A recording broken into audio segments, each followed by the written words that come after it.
good evening, and welcome everybody. This is the Authors Guild 12th Wit Talk this season. WIT stands for Words, Ideas, and Thinkers. And in these conversations, we explore important issues of the day. WIT also celebrates authors and writers as the thought leaders of their time. And before I introduce our speakers tonight, let's do some light housekeeping. So to maximize the speakers and have the best viewing experience, put your screen on speaker mode versus gallery mode. So you have the important people maximized on your screen. And please know that there'll be time for Q&A at the end. We leave a lot of time for interaction and engagement. So my colleague Nikki will call on you during the question and answer period if you raise your, the little cartoon hand or your real hand. And, she'll call on you and you can ask your question.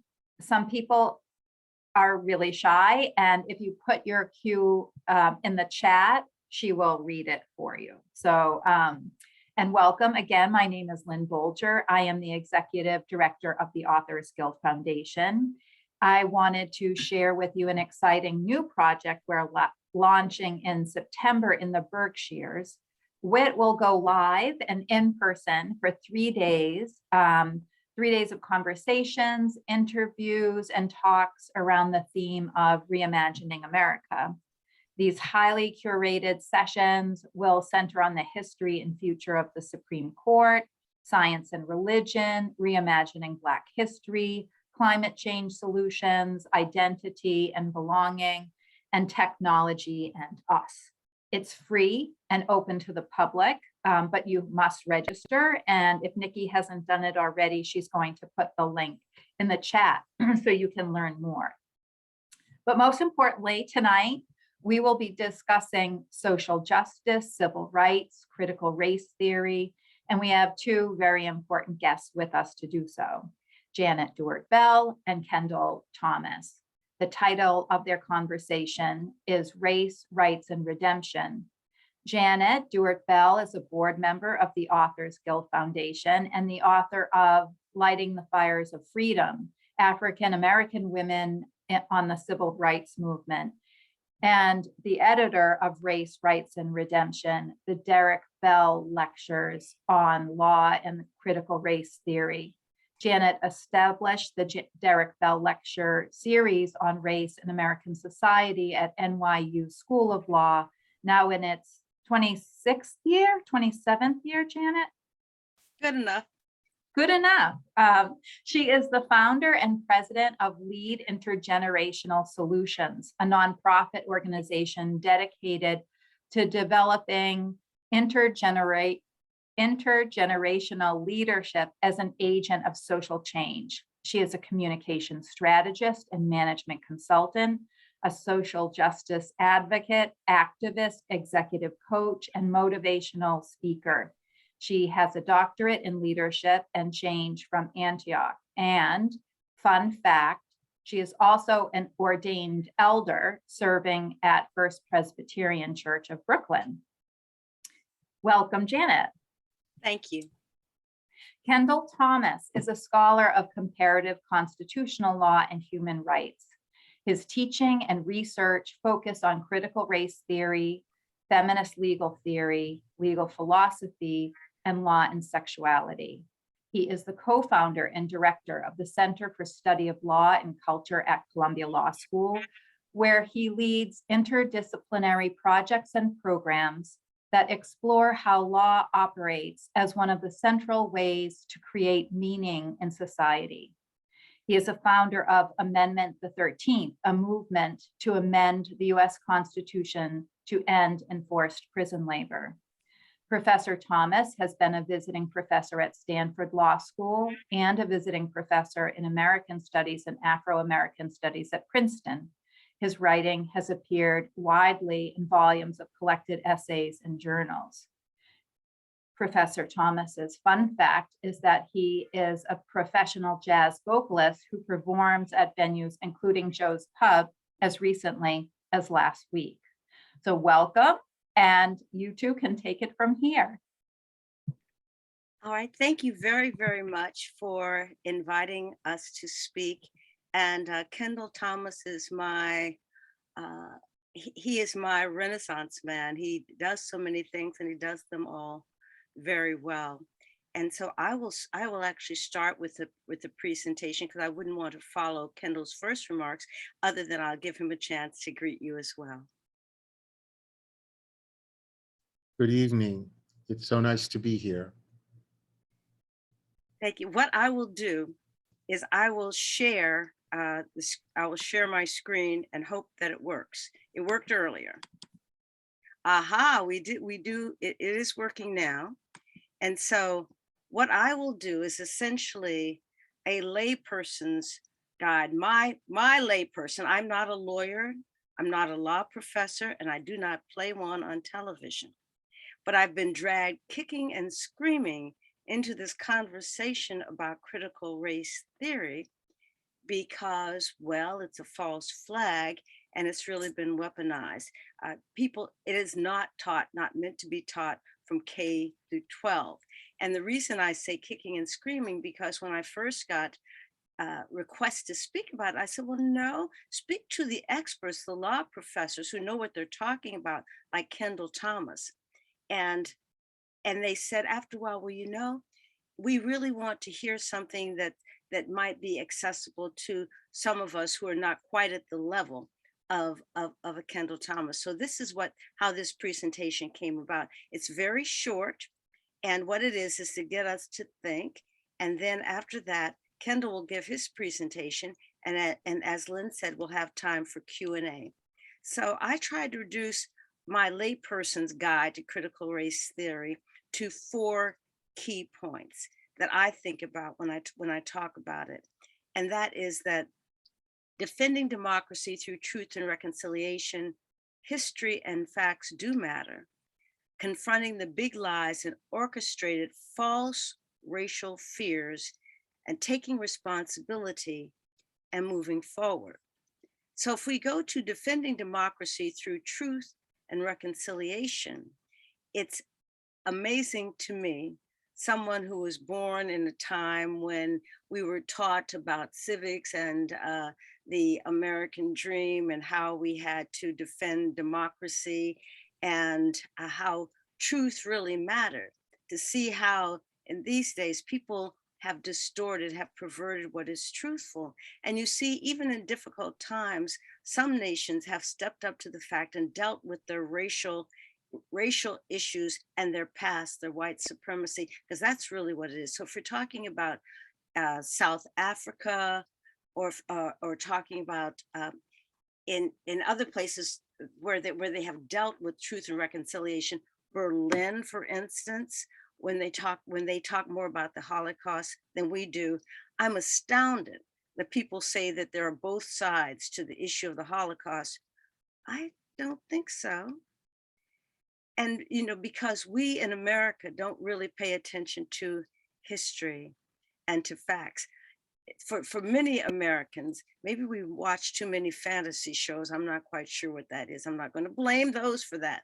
And we've also gotten rid of civics in classes and history in classes. Now we're banning books, doing all of these things, not trying to wipe out the progress of the 20th century and the 19th century. We might as well go all the way back if we're wiping out progress, right?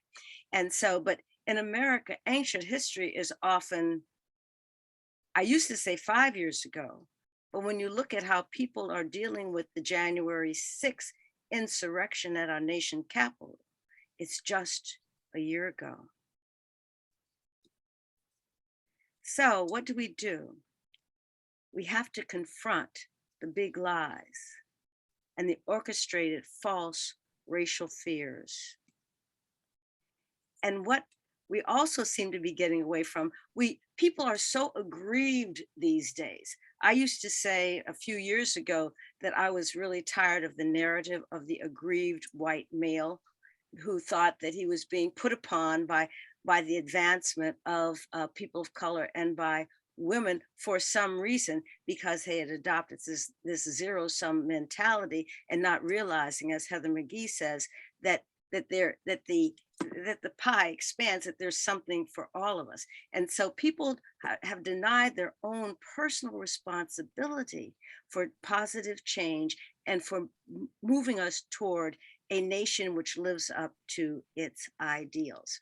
So that's my brief overview of critical race theory, what I think the issues are for me. And then I will turn it over to the person who will give you a deep dive into the issue, because really this is so au courant that when we talk about race, rights, and redemption, we need to understand that so we get to the redemption part. So with that, I will stop and I will invite my dear friend, Kendall Thomas, to make some sense of this for all of us. Thank you so much, Dr. Bell. I really appreciate the opportunity to be in conversation with you.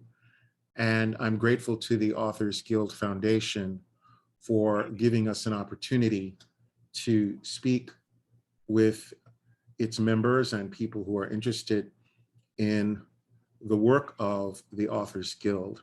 I am not going to offer a primer on critical race theory.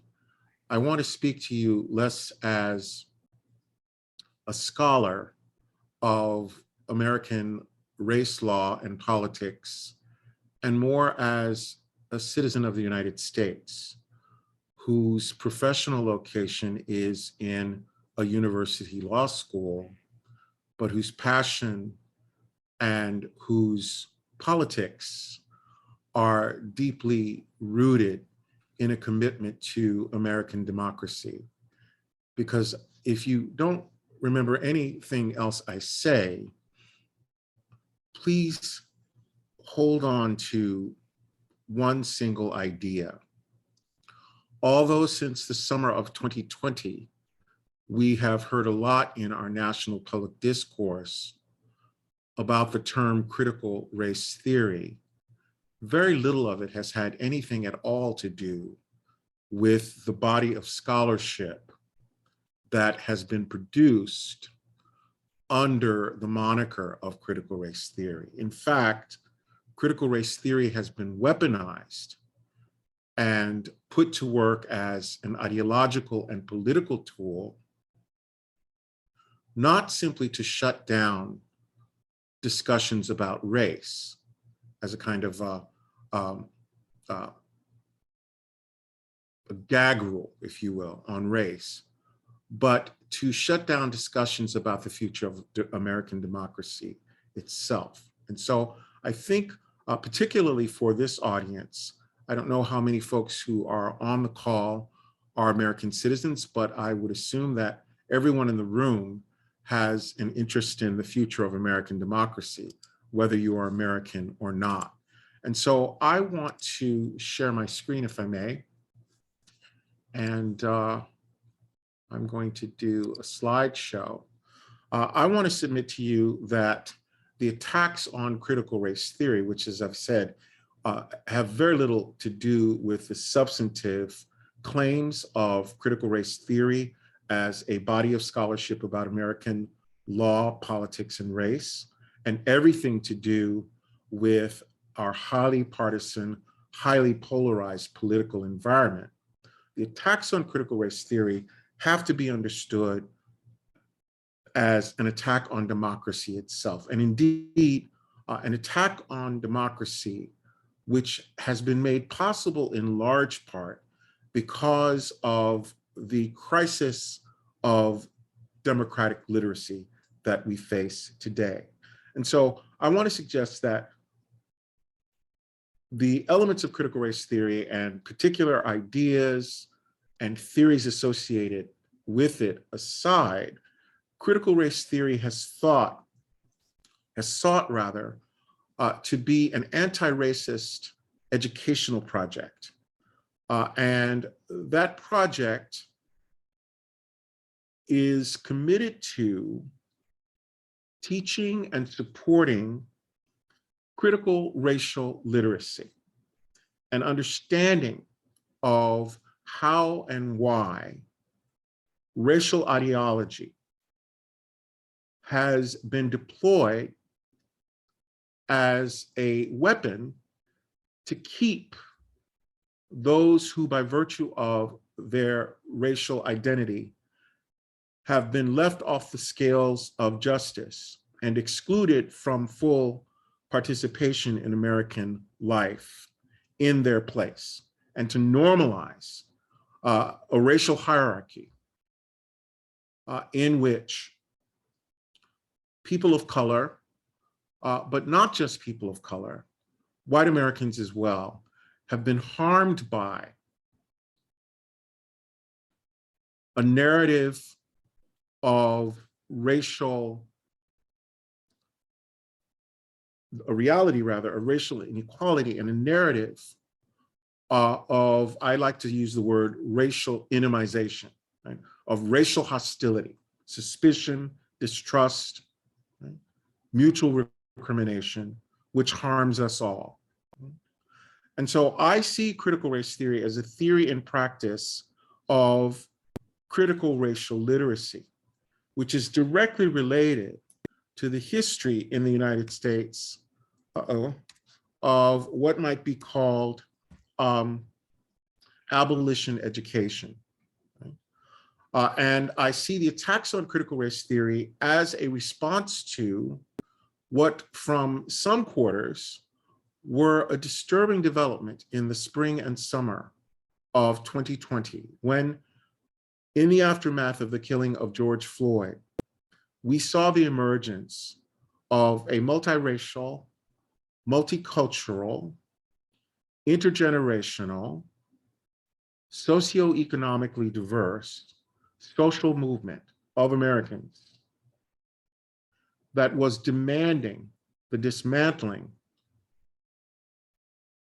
of legalized racial inequality in this country. First, because it is an injury to our co-Americans of color. But secondly, because it inflicts damage at the very heart of American democracy, which is an injury to us all. And the response of the Trump administration, as many of you know, was to issue an order whose architect was an intellectual, Christopher Rufo, that styled itself as an effort to combat race and sex stereotyping, but which was in fact aimed at shutting down any serious discussion or engagement with questions of race, racism, and racial injustice in the United States. President Trump decided that he was going to use the attack on critical race theory as a central plank in his campaign strategy to win a second term. And in partnership with the corporate media complex, waged a culture war that was styled as an effort, as you see here from Breitbart, to purge critical race theory from federal agencies. Now, we've seen in recent months an explosion of laws at the state level, which, borrowing from the playbook that was developed for Mr. Trump in 2020, has sought to make critical race theory both a tool and a battleground for a culture war that the Republican Party is hoping to ride to a successful conclusion and a victorious campaign in the 2022 midterms. But none of this would be possible if the United States were not suffering today from a crisis, I'm tempted to call it an epidemic, of racial illiteracy. And what African Americans know in particular, and people of color know more generally, is that illiteracy has always been weaponized as a tool to maintain social inequality and racial injustice in the United States.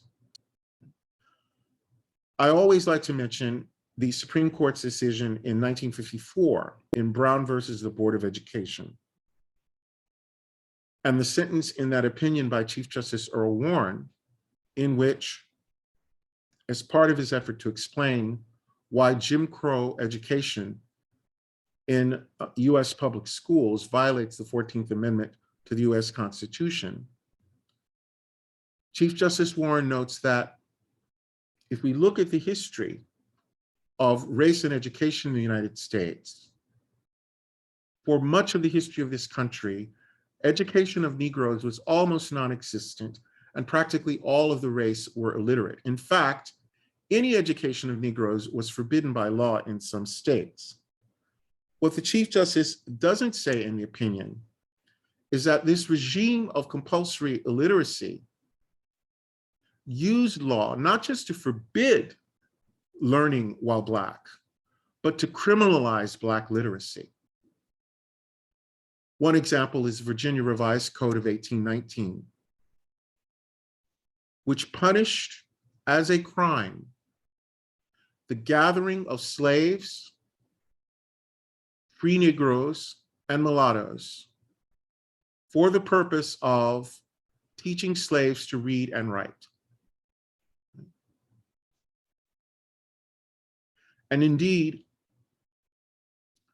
even white teachers who came in large numbers from the North to the South to teach free Blacks were very often subjected to physical violence and threats of death.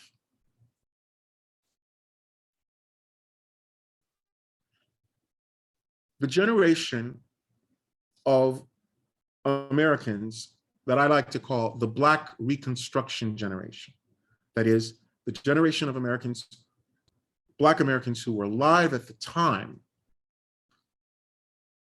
chattel slavery was dismantled and Reconstruction, 13th, 14th, and 15th Amendments implemented, knew, in the words of Frederick Douglass, that education and slavery are incompatible with each other. And there's abundant evidence from the period that more than land, African Americans wanted to learn.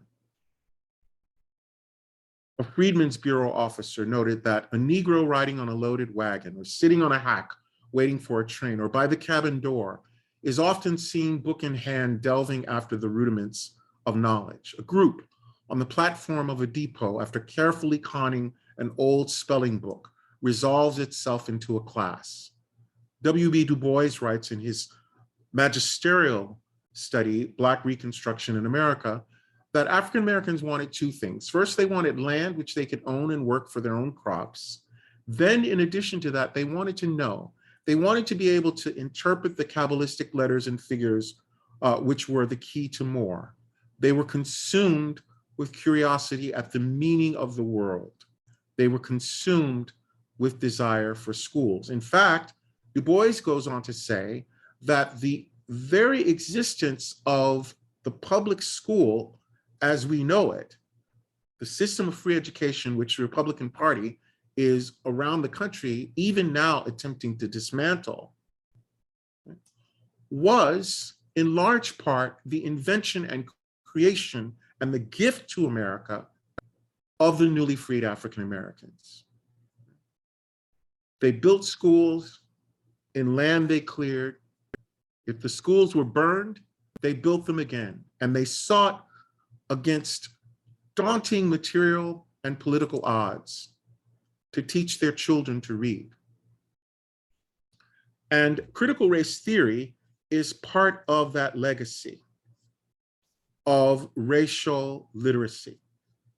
And it is an attempt to diagnose and address the regime of compulsory illiteracy, which used criminalization and criminal sanctions to prohibit and punish the education of enslaved African Americans, and even after the Reconstruction, as Khalil Muhammad, the scholar, has written in his book, The Condemnation of Blackness, associated the education of Blacks with criminality, whether they were illiterate or in fact educated. Right? So there's something like a tight association that has emerged in the American imagination between teaching Black people how to read and danger. So I want to really emphasize that the racial literacy whose foundations were laid by the Reconstruction generation have been crucial to forging a critical racial literacy, and that racial literacy has been an important foundation for the practice of racial democracy itself. My dear friend, the late Lonnie Guinier, described racial literacy as the capacity to decipher the durable racial grammar that structures racialized hierarchies and frames the narrative of our republic. Critical race theory offers a narrative of our republic at whose center is the notion of racial literacy, a counter narrative of the republic which inscribes African Americans and other Americans of color fully into the American narrative. And the ongoing struggles all over this country, as represented in the recent lawsuits brought in Michigan and other parts of the country, Virginia, seeking recognition of the constitutional right of public school students to literacy, has to be understood as as connected to a vision of learning and literacy as a practice of democratic freedom. Every year, 1 in 6 Americans drop out of high school. 43% of adults who read below a 5th grade level live in poverty. 32 American adults cannot read above a 5th grade level. 70% of adult welfare recipients have low literacy skills, and 90% of welfare recipients are high school dropouts. Low literacy costs the US at least $225 billion each year in non-productivity in the workforce, crime, and the loss of tax revenue due to unemployment. 75% of state prison inmates did not complete high school or can be classified as low literate. And 80% of Americans have not purchased a book in the past year. The assaults that we've been seeing, the legislative assaults that we've been seeing on critical race theory, that we've been seeing on critical race theory at the state level have to be understood then as an assault, not just on the discussion of race, as an attack not just on open and robust education, on the teaching of history, sociology, civics, politics, and the like, that will equip our young people to be effective citizens, but as an attack on democracy itself. There is a reason that Donald Trump famously said in 2016, professed his love for the poorly educated, because people who don't know what they don't know are more easily manipulated.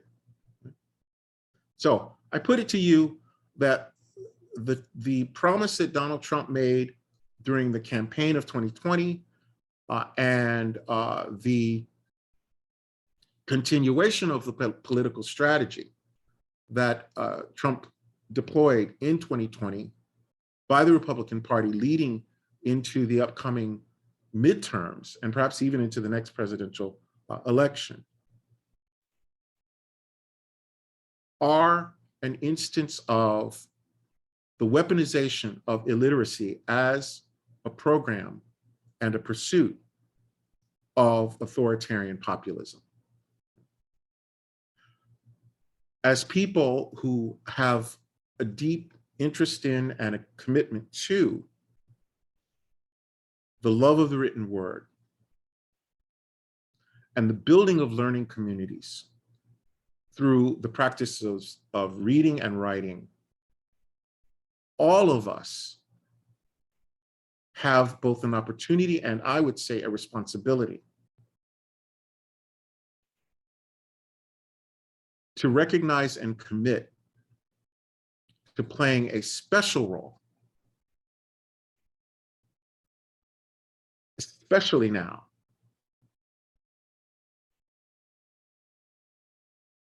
in raising the flag, holding up the banner of democratic literacy. Because I firmly believe that the future of our country depends on it. And so if you love democracy, you ought to support the teaching of critical race theory.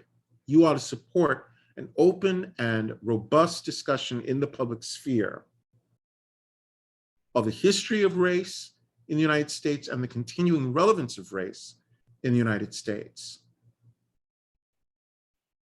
particularly for our young people who are going to come of age as citizens in a body politic which is multicultural, multiracial, and in many ways international. And justice, democratic justice, hangs in the balance. If we allow this politics of compulsory illiteracy to proceed unquestioned and without response. Thank you.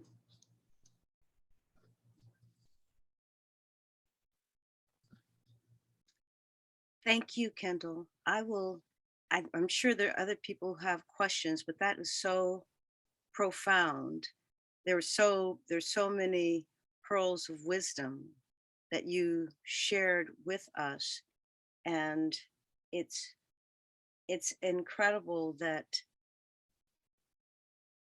we are as unknowing about some of these things, we as a society, as we should be. The first question I want to throw out to you to just start the Q&A going is why, and I know that you know about interest convergence, and how can you adapt this to this struggle now for literacy in the way that you've talked about it?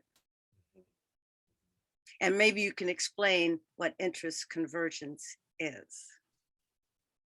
Happy to. Interest convergence, the interest convergence thesis was first articulated in a very important article that was published in 1980, I believe, by my friend and mentor, the great Dewart Bell, Jr., who, looking at the broad sweep of the history of racial change and racial reform in the United States, both within the courts and off, observed something which is certainly, if sadly, true.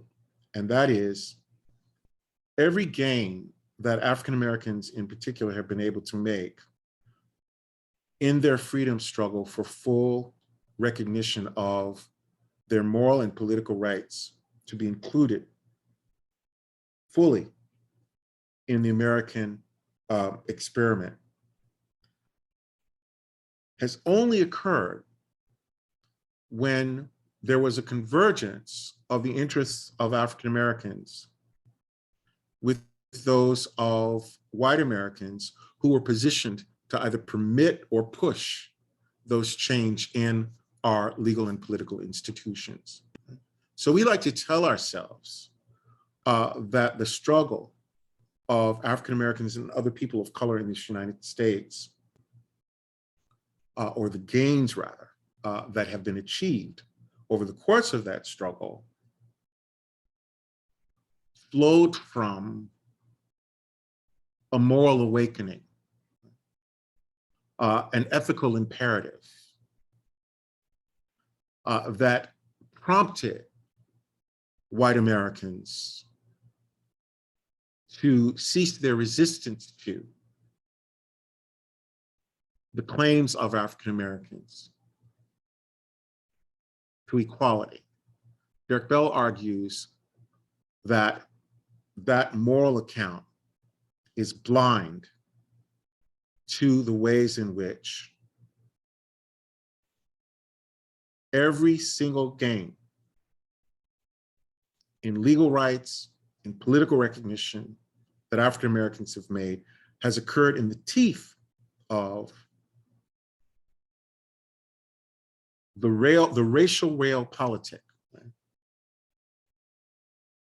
that he calls interest convergence. Right? It's not enlightenment, but interests that has produced these changes.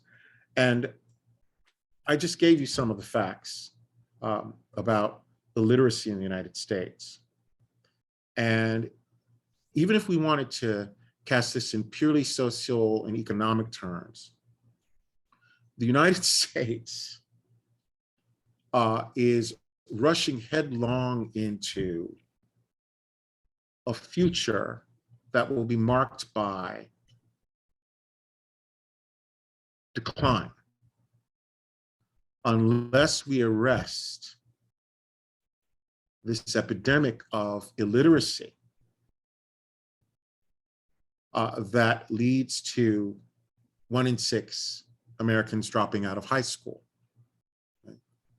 People not having enough of a command of the English language to fill out a resume or to even read the instructions on a prescription drug bottle. So you referred earlier to the work of, to the book, The Sum of Us. By Heather McGhee. By Heather McGhee, right? And Heather McGhee's argument is, I think it takes the interest convergence argument and says that what we need is a politics of solidarity. We need to move from a politics of interest.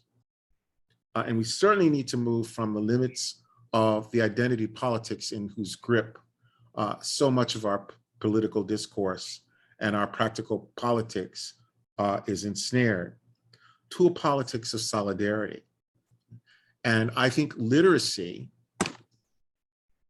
can be a source and a site for creating a culture, a political culture of solidarity, which understands literacy not just as a practice of freedom, but literacy as a precondition for the exercise of freedom.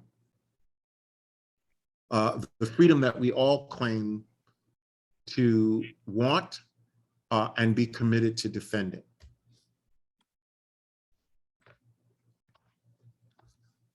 All right, thank you.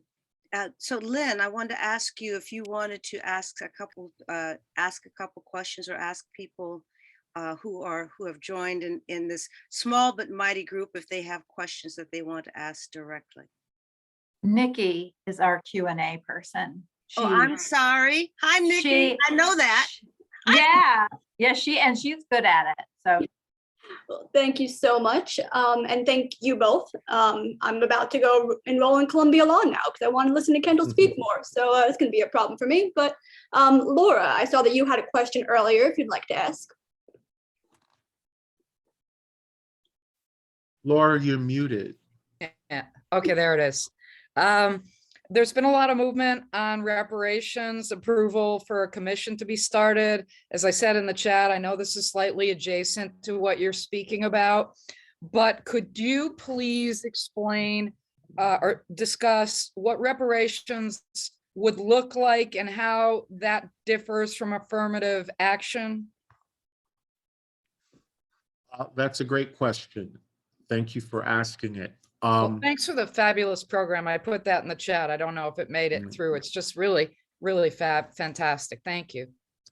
Well, I think, one of the problems that we face in our constitutional law and in what we lawyers call our constitutional law doctrine, which is simply the body of law developed by courts in the course of deciding disputes between litigants over constitutional questions is that we find it very hard to think about the Constitution and groups. That's because the language of our Constitution talks so much in terms of individual rights. And the very model of constitutional adjudication is not only an individual model, but it's a model that comes to us from private law, from tort law, from contract law, right? From property law, right? From the world of business, right? So the basic structure of constitutional litigation in the United States, or the way we think about it, is shaped and informed by, right, the body of law that governs the way we think about what you do when someone fails to follow through with their contractual obligations, or hits someone with their car in the middle of an intersection, right? Or refuses to stop polluting their neighbor's pond, right? And so the big difference, the differences in moral and political significance between what we call public law, which would be constitutional law, and private law, are differences to which we're very often blind. And I think that has to do, and that gets in the way, really, of thinking about the ways in which what we're talking about are institutionalized and structural practices of injustice that affect people individually, to be sure, but by virtue of their membership in groups, right? And given the, I like to think of it as a viral individualism, by which I mean simply to telegraph the ways in which the radical individualism of American political culture, which paradoxically coexists alongside a refusal to think and a herd instinct, which is as bad as any authoritarian country, but that's a discussion for another day. The sheer taken for grantedness across the political spectrum, right, of a kind of libertarian individualism, right, which rejects, for example, even such minimal obligations, mutual obligations as wearing a mask, right, to protect yourselves and others from contracting a deadly virus, right, has infected, that viral individualism has infected our very ability to think about the question of racial justice in any except individual terms, right? And so we have the dominant way of understanding racism in the United States is very much an individual one, right? I, as an individual, am unwilling or unable to see past what you as an individual look like, right? And that moral error, that refusal to see you in colorblind terms is the injustice, right? And so the resistance to affirmative action has been in part caused by what I said is this refusal to think about the group nature of the harms of racism and of racial exclusion, right, and marginalization. The meaning of racism, right, the meaning of racial injustice is a group injustice, right? When we think, for example, just to switch from race to sexuals, well, we could say when somebody is lynched, when someone is chased down the streets and shot, right? The communicative or the expressive thrust of that, right, carries over from the individual who is targeted to the social group to which that individual belongs. Women know very well that any single instance of sexual assault is a harm to the woman who is the target of that sexual assault, but it is a communicative act as well, right? Which is meant to regulate and to police the freedom of women everywhere. So when we talk about reparations, we're moving really, well, it's important for two reasons. We think of affirmative action in terms of, race being a tiebreaker, right? When you've got two equally qualified candidates and you want something called diversity, right? A very problematic term, which removes the question of why it is we want to take race into account in the distribution of social resources, totally out of the realm of justice, and makes it a question of taste or aesthetics, right? That's a function of the 1978 decision in Bakke, in which Justice Lewis Powell, who was a tiebreaker in that case, was willing to uphold race-conscious admissions to universities.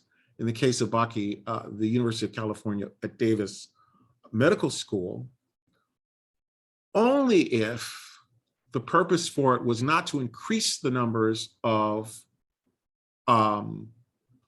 Black students or to make up for disadvantages, historical disadvantages that Black people had experienced with respect to higher education, but rather to increase the diversity of the class or the exposure to diverse views, right?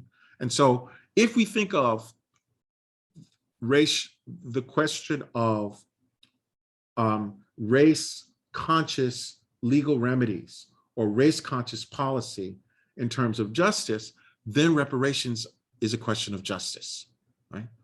Which is about material inequalities, right? And access to material resources and opportunities that have historically, by virtue of law and custom, been denied a particular social group. And so for me, the reparations question is a very different question from the affirmative action question. A, because it's about distributive justice and not about diversity. Right? B, because it's about groups and not about, this case-by-case parsing of competition for individual places in institutions. Right? And thirdly, because it sees racial disparities in access to resources and opportunities in our society as presumptively unjust, right? In a just society, the numbers of doctors, the numbers of lawyers, the numbers of teachers, the numbers of firefighters, right? The numbers of pharmacists, the numbers of nurses, the numbers of engineers ought, one would expect, to shake out so that each profession and each institution looks like the society. But under our constitutional doctrine, even to make out a simple case of racial discrimination, of gender discrimination for that matter, under the Equal Protection Clause, you have to show that the policy you're challenging as racially discriminatory, right, is a policy that was undertaken not just because the decision maker who decided on the policy knew it would have or lead to racially disparate results, but that the policy was adopted because they wanted to achieve that result, right? So the problem with our anti-discrimination law and the problem with affirmative action is that they are in some significant measure indifferent to and willing to accept a certain baseline threshold of racial inequality as natural. Right? And what reparations tries to do is to change that baseline by thinking historically, right? And by taking account of the broad sweep of our history and in thinking about groups. So that's the big difference for me. It is an effort to repair the damage that is inflicted on our democratic imagination by our really narrow and crabbed understandings of rights as individual, as belonging to persons, as being about morality rather than politics and the like. So I've taken the time I've taken because we think that this is a question of discriminating against innocent individuals against the backdrop of a society that is a meritocracy. And we know that not to be true. I learned that the hard way. My very first day at Yale College many years ago, when I walked into a room as a first generation,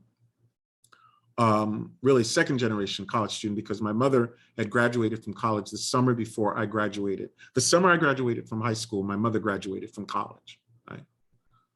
To meet my college roommate, who was a seventh generation Yalie, right? And who was a very smart guy, right? And no doubt deserved, right, his place in the student body, right?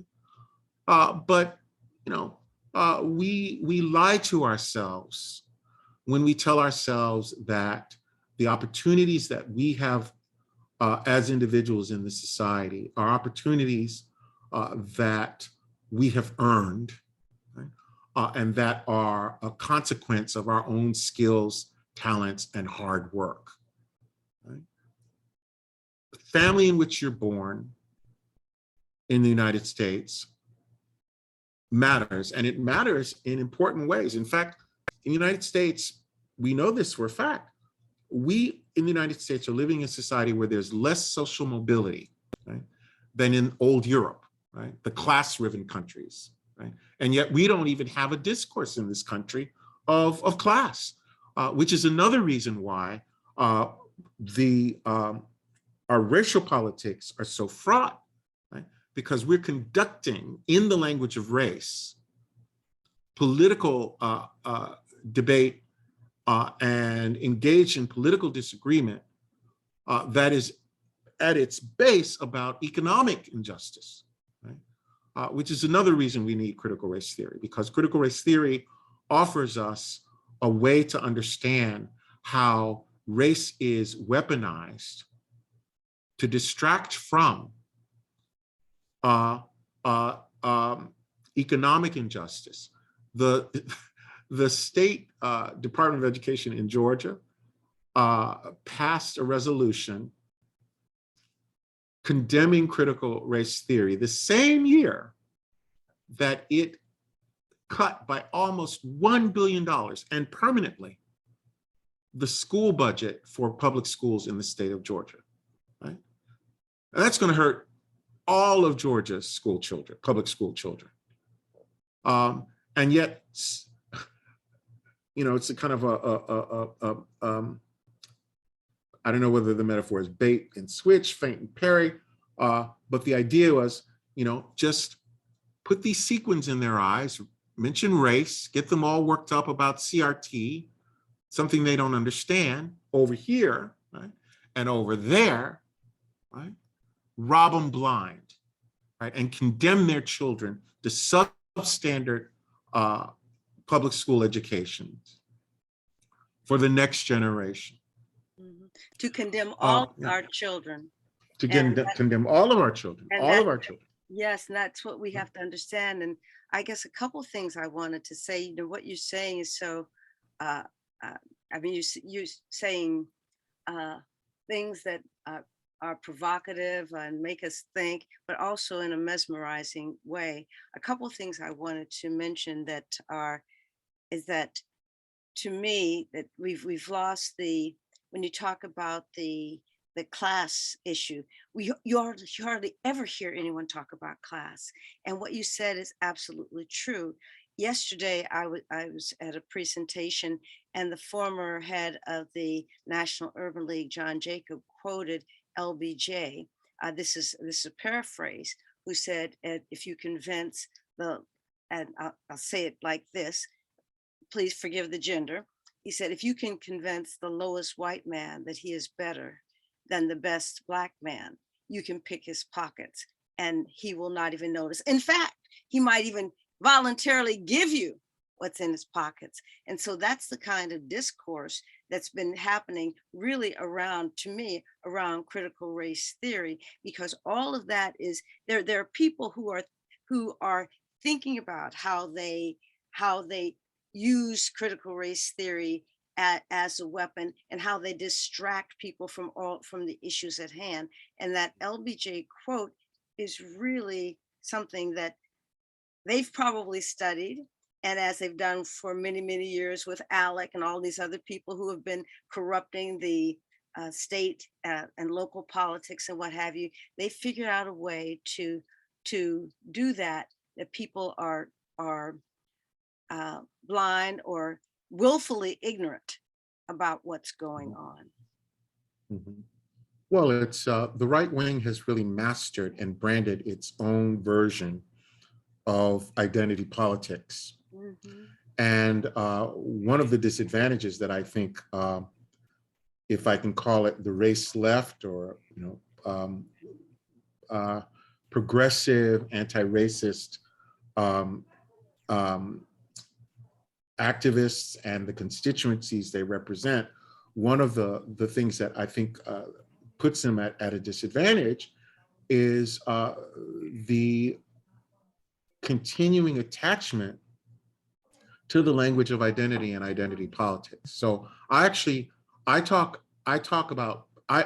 talking about white supremacy, right? Yeah. Because we're at a moment in our culture where not all white people benefit from white supremacy, and there are actually people of color who are profiting from white supremacy, right? So as a well-educated, upper middle class, Black professional, right, I am actually, in economic terms, benefiting from white supremacy. And why? That is And to say, how is that? well, the tax laws, right? Donald Trump was able to orchestrate a massive upward redistribution of wealth, right? To, wasn't even the 1%, but let's just call it the 1%, right? To the corporate class that he represents, and that is in fact his real constituency, right? Which I benefit from by using the language of right-wing racial identity politics, right? And let's think about January 6th. The leaders of some of these fascist groups, Proud Boys, they're not white. So we're at a perverse moment in the history of this country where the ideology of whiteness, which I distinguish from white identity, right? The ideology of whiteness is something that people who are not categorically white, right, in terms of their identity, have an ideological investment, right? Right? And we're coming to the end of the hour. Yeah, I wanted to address one question that was in the chat, and then Nikki, I don't want to try to take over your job if you have anything else that you want to say, but someone asked in terms of class, what about the book Caste? And my response to that is, the book Caste is a wonderful book, well-researched, well-written, but how many times do you actually hear it discussed in the public square? And one book does not create a dialogue, a necessarily dialogue and a movement toward change, particularly if you're talking about transformative positive transformative change. So that is one contribution to the discussion, but there's not a national dialogue about it. When you try to have a national dialogue, the 1619 project, for instance, or something like that, now we have the force, I call them the forces of evil, pushing against that. So Nikki, let me stop Absolutely. for a second.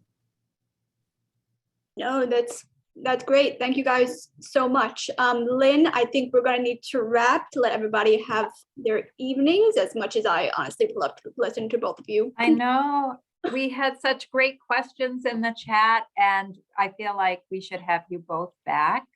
Maybe next time it could be in a room where we can all sit down and grab a glass of wine and some nosh and actually listen to you for quite some time. So thank you both so much for coming and taking of your time to give to us. And our next talk is Maybe before you tell about the next talk, I just want to say thank you very much. And you tell the good people of the Authors Guild what they missed, not me, but the opportunity to hear Kendall Thomas. Yes, so all of these talks are on our WIT landing page. So we share the videos, the recordings with our 12,000 people member and the public. So there'll be lots of time to share that. So thank you so much for recording this, and we can share it with everybody. And Monday, March 7th, which is just around the corner, the novelist Gish Jen and Beth Ann Patrick will be in conversation called Opening China, Opening Lives. Again, Kendall and Janet, thank you so very much.